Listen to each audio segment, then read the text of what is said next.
तो welcome back दोस्तों study and पैसा चैनल में। अब देखिए ये पार्ट 2 है, क्योंकि यहाँ पर 10 क्वेश्चन मैंने उसके डिटेल के साथ समझाया था। अब यहाँ से 11वां स्टार्ट हो जाएगा। तो 11वां का जो क्वेश्चन, सबसे पहले आपको नागरिकता के संबंधित कानून कौन बनाता है।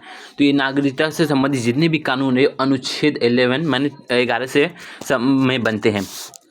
पृथ्वी की आकृति कैसी है, तो ये पृथ्वी की आकृति कैसी है, तो ये सभी को मालूम है, आकार गोलाकार है। और यहाँ पर समपीच में आपको मिल जाएगा, ये पढ़ लेना।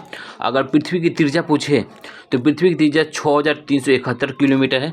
ध्रुवीय व्यास पूछे तो 12714 हो जाएगा। अब भूमध्य रेखीय व्यास पूछे तो 12756 आपका हो जाएगा।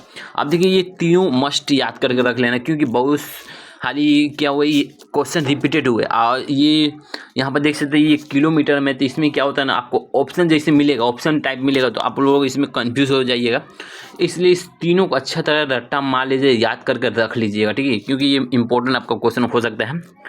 अगर डीएनए क्या होता है, तो डीएनए क्या होता है, डीएनए डीऑक्सीराइबोन्यूक्लिक एसिड का एक अणु है जिसमें आनुवंशिक कोड होता है जो प्रत्येक व्यक्ति के लिए अद्वितीय होता है।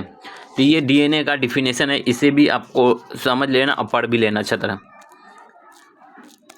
वृत्त कथाओं का पुस्तक लेखक कौन है, तो वृत्त कथाओं का जो पुस्तक लेखक है वो हरिसेन द्वारा है, जो संस्कृति विद्वान थे और कवि भी थे, जो 4वीं शताब्दी में निर्वाह किया गया था।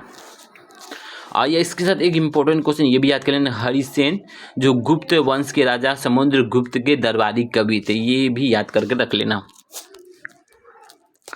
किस देश के व्यापार संतुलन क्या अर्थ है, किसी देश का व्यापार संतुलन के क्या अर्थ होता है, तो व्यापार संतुलन किसी देश के निर्यात के मूल्य और उसके आयात के मूल्य के बीच के अंतर ये बताता है। तो ये आपको इकोनॉमिक का क्वेश्चन हो गया। आपको देखिएगा हिस्ट्री, ज्योग्राफी, साइंस वो सबसे पूछा जाता है, लेकिन इकोनॉमिक से भी पूछा जाता है। इकोनॉमिक का भी अच्छी तरह से पढ़ लेना।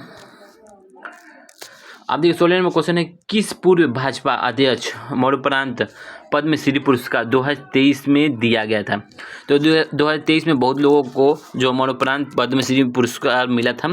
तो जो सबसे पहले आपको मिल जाएगा, जनवरी में आपको मिला था पश्चिम बंगाल के भाजपा के पूर्व अध्यक्ष सत्यव्रत मुखर्जी, अभिनेता और भाजपा नेता मिथुन चक्रवर्ती को भी मिला था। गायिका उषा उत्तुपी को भी देश का तीसरा और सबसे बड़ा नागरिक पुरस्कार आपको मिला था पद्मश्री से, उनको भी सम्मानित किया गया था। यहाँ से 3 आपको क्वेश्चन हो जा रहा है।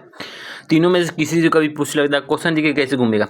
सबसे पहले पूछ जाएगा मरणोपरांत पद्मश्री, अभिनेता से भी पूछ सकता है, गायिका से भी पूछ सकता है, और आपको एक तो क्वेश्चन तो बना ही है। तो यहाँ पर 3 क्वेश्चन बने, तीनों को याद करके रख लेना। 2011 जनगणना के अनुसार डैश ऐसा राज्य है जहाँ सभी राज्यों के प्रवासी की संख्या सबसे अधिक है। तो 2011 जनगणना के हिसाब से तो उत्तर प्रदेश में प्रवासी की संख्या सबसे अधिक थी और बिहार में भी प्रवासी संख्या अधिक थी। 18वां क्वेश्चन, सिंगर दिलेर मेहंदी किस भाषा के गायक थे। तो सिंगर दिलेर जो थे वो पंजाब के म्यूजिशियन थे, जो भांगड़ा उनका भाषा था। 1960 के दशक में पंजाब के सिख पंजाबी समुदायों से जुड़े हुए थे। 19 नंबर का क्वेश्चन हो जाएगा, भटियाली लोक एक संगीत है, ये कहाँ प्रचलित हुआ था। सबसे पहले ये कहाँ प्रचलित हुआ था, ये बेंगलोर और पश्चिम बंगाल, माने भारत के दोनों में ये गाया जाता है। तो यहाँ का मुख्य प्रचलित है भटियाला। देखिए भटियाला का संबंधित आपको एक नदी के गीत से, जो भटियाला जो संगीत है वो नदी के ऊपर एक गीत है, जिसे ज़्यादातर नाविक नदी धाराओं में उतरते समय गाया करते हैं।